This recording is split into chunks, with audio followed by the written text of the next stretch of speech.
Isang araw ay may player na nagngangalang Ricky ang gumamit ng Karina, ngunit sa dahil nababon lagi si Joy ay wala siyang nagawa kundi piliin si Karina dahil isa ito sa mas malakas para sa kanya. Naku po, nasa taas si Hilda, tugon niya. Kaya agad niya itong nilapitan at sinaksak sa tagiliran at nadamay pa yung kasama niya. Hala, ang galing mo, sabi ng kakampi niya. Ang lahat ay humahanga sa kanya. Ngunit sa isang iglap ay nagkamali ang ating bida sa pag-tower dive para makapitas ng isa. Pasikat ka Karina, sabi ng kalaban niya. Kaya't wala ano-ano ay bigla niya nalang naisip ang pumalag dahil sa pagsanib ni Angela, sa kakapasikat niya ay di niya nakuha yung pagong, nalimutan niya kasi kanina kumain ng talong, ayan tuloy napatay pa ni Odette.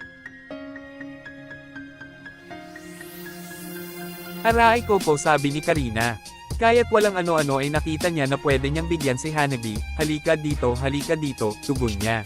Huwag mo siyang saktan. Sabi ng Ling, kaya't agad niya itong nilapitan at sinaksak sa puwit. Eto ang sa inyo, sabi ng Odette pero bigla itong sinaksak ni Karina sa puwet.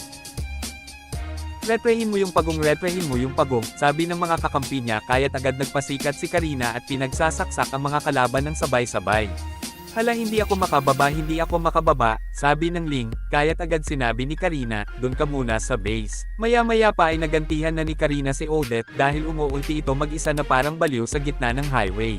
Hala si Esme, tugon ni Karina. Oo nga, sabi ni Angela, kaya't agad niya itong pinagsasaksak na parang charger. Pero pagbalik niya sa mid ay nakita niyang sugatan si Hanabi, kaya tinulungan niya na lang itong ibalik muna sa base. Balik ka, sabi ni Hilda. O eto nalunokon mo, sabi ni Karina. At dahil nga pala kumakain ang ating bida ng tortang talong, magaling nga pala itong rumetri ng pagong. Halaka, sabi ni Angela, huwag kang mag-alala, sabi ni Karina.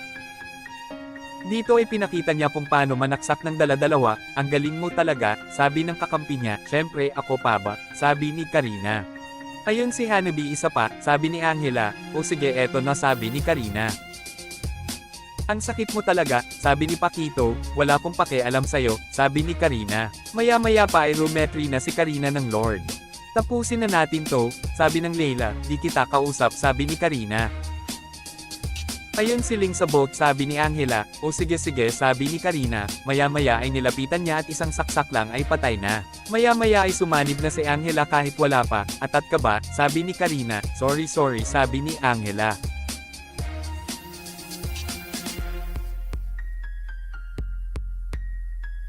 Kaya't nag-decide si Karina na pumitas ng isa kahit mapitas din siya, halaka sabi ni Angela, ikaw kasi sumasanib ka ng wala pang kalaban, sabi ni Karina. Maya-maya lang ay pinagbabaril na ni Leila yung base, kaya't natapos na. At kung nag-enjoy ka sa video na to ay huwag mong kalimutan na i-follow ako para dumadaan pa rin ako sa newsfeed mo. Mahalagang paalala, si Karina ay hindi gamot at hindi dapat gamitin panggamot sa anumang uri ng sakit.